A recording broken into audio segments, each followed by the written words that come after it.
안녕하세요. 명상하는 책선생입니다. 오늘은 많은 분들이 인생의 지침서로 삼고 있는 책 데이비드 호킨스 박사의 의식혁명을 소개해 드리려고 합니다.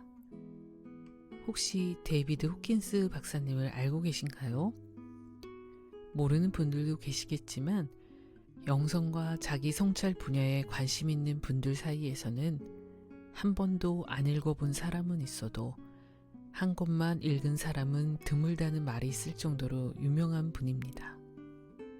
물론 안타깝게도 2012년에 타계하셔서 잘 모르시는 분들도 계시겠지만 호킨스 박사님의 의식혁명 책은 영성 분야의 고전으로 자리 잡았습니다.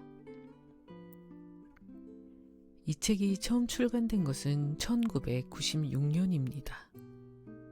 당시만 해도 마음 공부나 영적 수행은 다소 막연한 목표를 향해 가는 일이 많았습니다.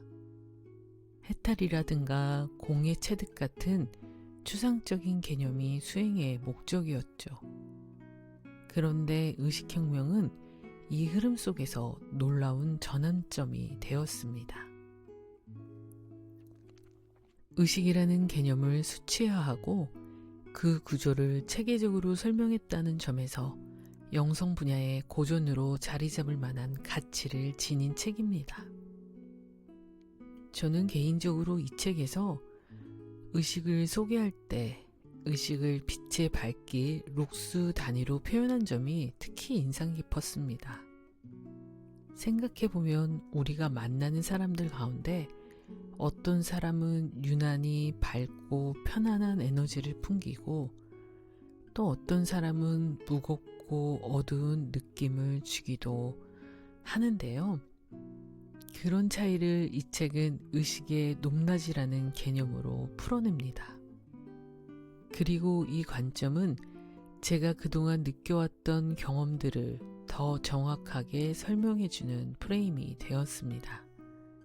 예를 들어 스스로를 의식이 높다고 여기는 사람들 중에도 어딘가 어둡고 타인에게 부정적인 에너지를 전하는 경우가 있는데요. 이 책을 통해 저는 빛이 있는 힘, 그것만이 진짜 높은 의식이다 라는 기준을 가지게 되었습니다. 이제 본격적으로 이 책에서 말하는 의식의 척도, 의식의 레벨을 함께 살펴보겠습니다. 호킨슨 박사는 인간의 의식을 1에서 1000룩스까지 마치 빛의 밝기처럼 나눕니다. 그리고 의식 200룩스를 기준으로 그 아래는 폴스 의식, 그 위는 파워 의식으로 구분을 합니다. 제일 낮은 의식인 20룩스 수치심, 그 위에인 30룩스 죄의식, 50룩스 무기력, 75룩스 슬픔, 100룩스 두려움, 125룩스 욕망, 150룩스 분노, 175룩스 자만심으로 나누고 200룩스 미만은 폴스 의식으로, 그리고 이렇게 의식이 낮으면 낮을수록 삶을 타인의 탓으로 돌리고 억압하거나 조종하는 에너지를 발산하게 된다고 합니다. 반대로 의식이 높은 사람은 삶의 책임을 자신 안에서 찾고 온화하고 통합적인 에너지를 전하게 되는데요.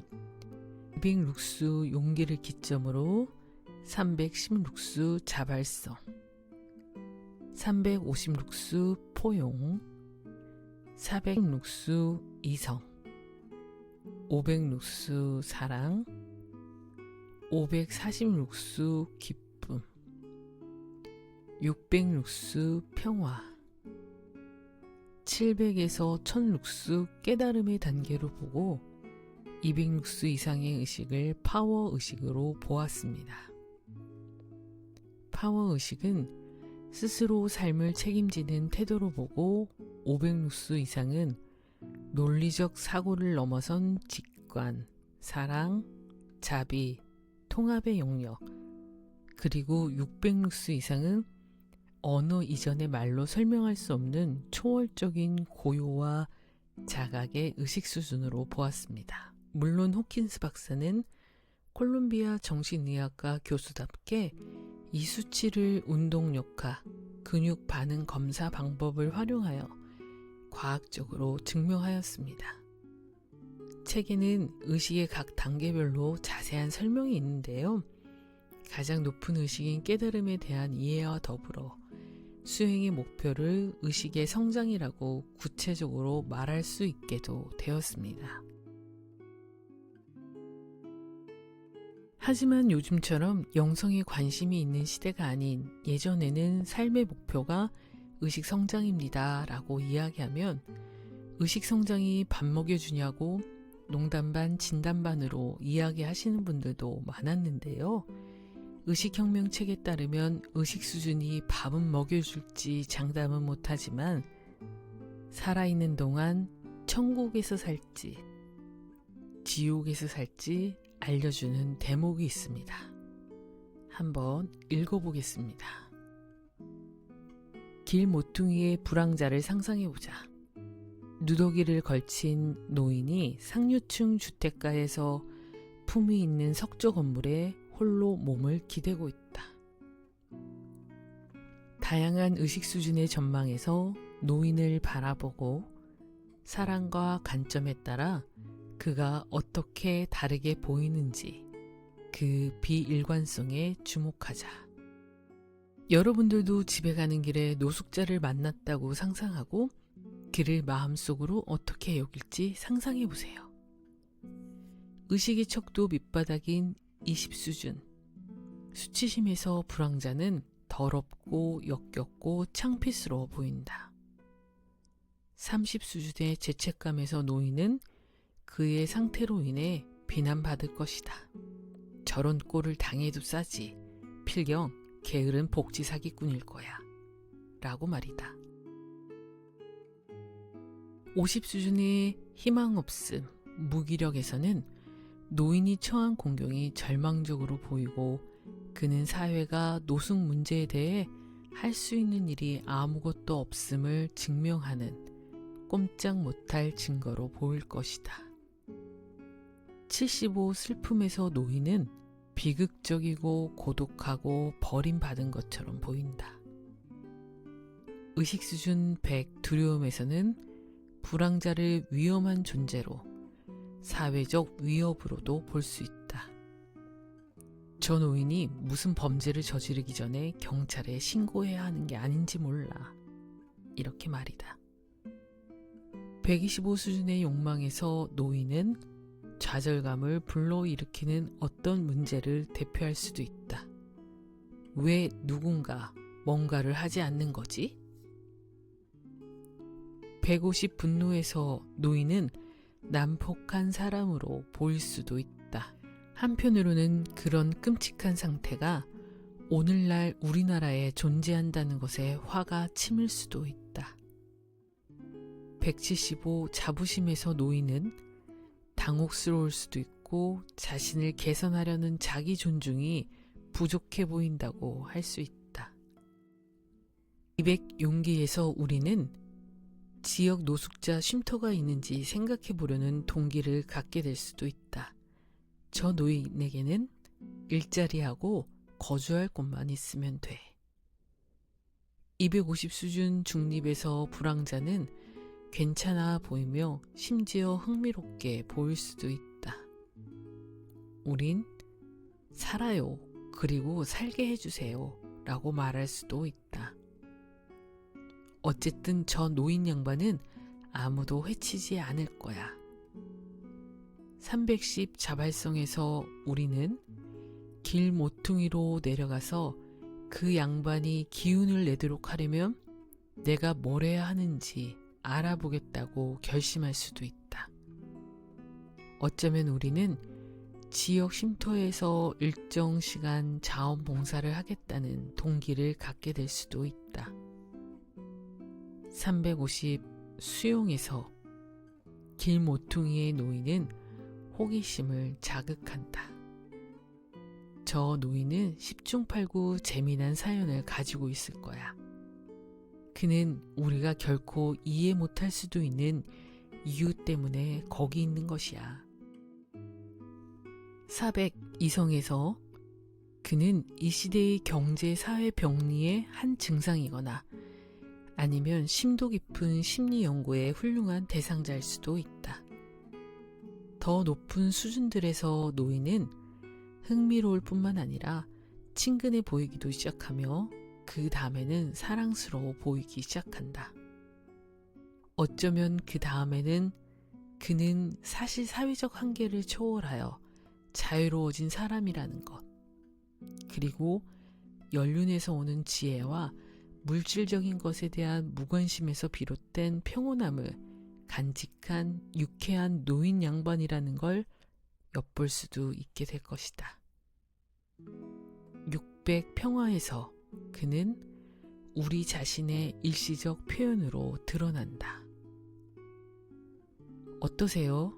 같은 상황을 보고도 우리가 어떻게 반응하고 지각하느냐는 결국 무엇을 보느냐 뿐만 아니라 어떤 상태의 마음으로 바라보느냐에 달려 있습니다.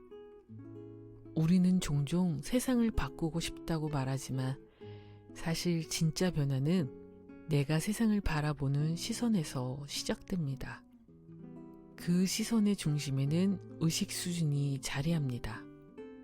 호킨스 박사는 이렇게 말합니다. 의식 수준이 낮을수록 우리는 자기 자신뿐만 아니라 세상과 타인을 왜곡되게 인식하게 됩니다. 예를 들어 죄의식의 의식 레벨에서는 세상을 끊임없는 비난과 처벌의 장소로 보게 되고 수치심의 단계에 머무는 사람은 자신을 무가치하게 여기며 결국은 파괴적 행동 패턴으로 이어질 가능성이 높다고 합니다. 실제로 많은 범죄 심리 전문가들은 연쇄 살인범들의 어린 시절을 추적하면 깊은 수치심이나 죄의식을 강하게 경험한 사건이 있다는 것을 발견합니다. 그 감정은 억압되고 뒤틀리며 결국 자신과 타인을 향한 파괴로 표출되는 것이죠. 그래서 호킨스 박사는 의식은 바로 인간 행동의 숨은 결정자라고 이야기합니다. 다시 한번 읽어볼게요. 의식은 바로 인간 행동의 숨은 결정자라고 이야기합니다. 그런데 이쯤 되면 한 가지 의문이 생깁니다. 내가 지금 지옥에서 살고 있는 건가? 그렇다면 어떻게 해야 천국에 이를 수 있을까? 사실 이 질문은 무겁지만 동시에 희망적이기도 합니다. 왜냐하면 우리가 처한 환경보다 더 중요한 것은 그걸 바라보는 나의 마음, 즉 의식 수준이기 때문입니다. 다시 이 질문은 어떻게 의식 성장을 할 수 있는 거지? 라는 질문으로 바꿀 수도 있는데요. 의식혁명은 그 구조와 특성을 설명해주는 이론적 토대였다면 이어지는 저서 놓아버림에서는 보다 실천적인 방법들을 제시해줍니다. 호킨스 박사는 말합니다. 감정을 억누르지 말고 있는 그대로 바라보며 흘려보낼 것. 자기 자신에게 정직할 것. 지금 이 순간을 무조건적으로 수용할 것. 그리고 자비와 용서를 선택하고 오직 진실을 따를 것. 이것이야말로 진짜 의식 성장의 길이라는 것입니다. 다시 한번 의식 성장이 나온 한 구절을 읽어보겠습니다. 깨달은 존재들은 항상 일반 대중을 꿈속에 빠져있는 존재로 묘사했다. 대다수 사람들은 보이지 않는 위력에 휘둘리며 그리고 우리들 대부분은 삶의 긴 시간을 그런 사실에 대한 절망 속에서 보낸다. 우리는 자신이 지은 죄의 짐을 덜어달라고 신에게 기도하고 고해를 통해 위안을 구한다. 삶이라는 천은 자책으로 직조되는 듯하다. 그렇다면 자신도 모르는 새에 그런 파괴적 영향력에 걸려들게 된 이들에게 구원은 가능할까?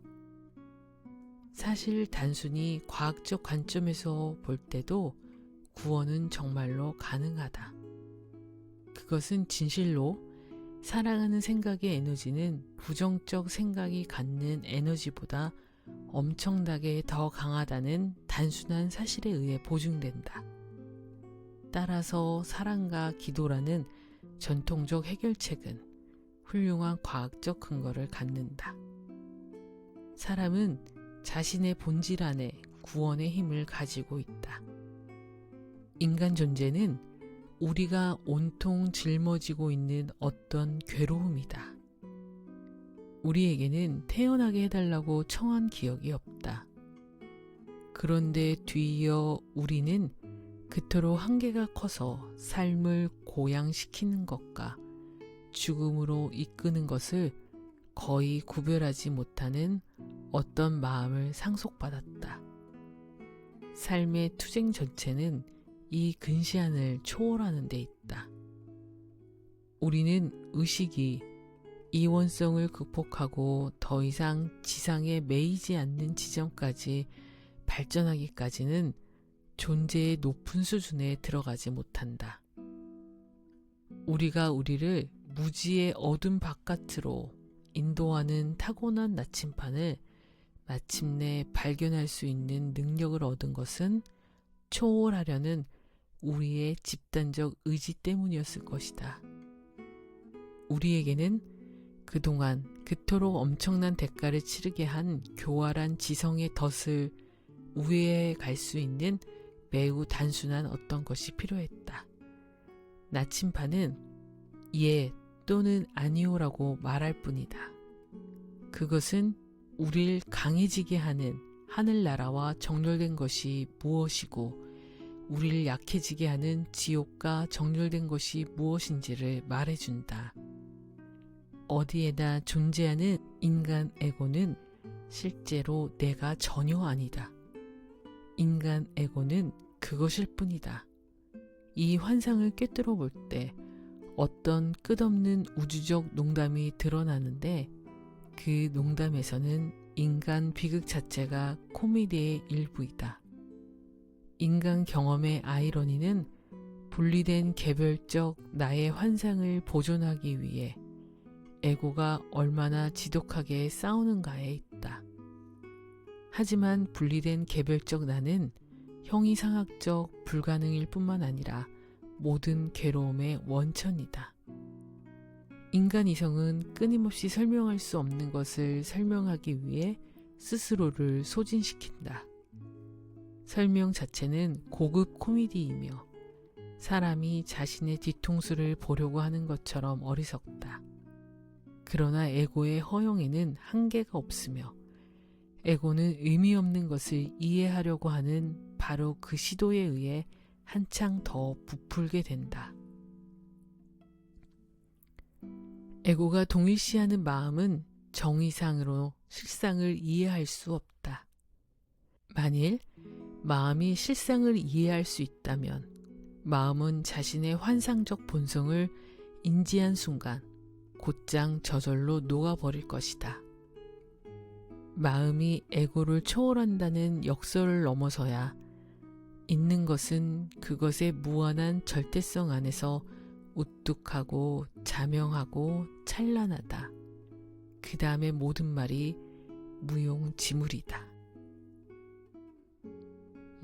데이비드 호킨스 박사는 의식성장의 핵심을 단순한 긍정적 사고나 행동 변화가 아니라 내면의 정직성과 매순간 감정과 진실을 받아들이고 놓아버림을 통한 깊은 자기 성찰과 해방을 이야기하는 것 같습니다. 그리고 그 이전에 진실을 알아보는 나의 눈이 필요한데요. 그렇다면 그 진실을 알아볼 수 있는 눈은 어디서 오는 걸까요? 마치 불교에서 말하는 개, 정, 해를 떠올리게 됩니다. 삶을 해치지 않고 선을 쌓는 행위인 개와 마음을 고요히 집중시키는 힘인 정, 그리고 세상을 바르게 꿰뚫어 보는 지혜, 해. 이 세 가지가 조화롭게 작동될 때 우리는 실제 삶 속에서 의식을 성장시킬 수 있는 기반을 갖추게 되는 것입니다.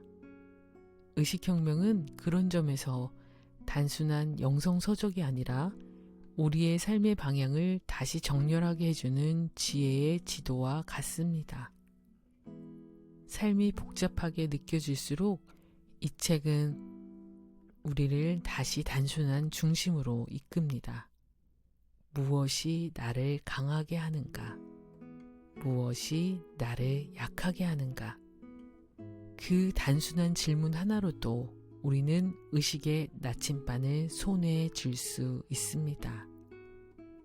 오늘 영상이 여러분의 마음에 작은 울림이 되었기를 바랍니다.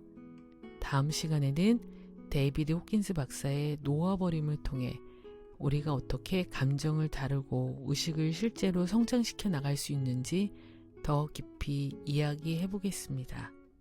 명상하는 책선생이었습니다. 감사합니다.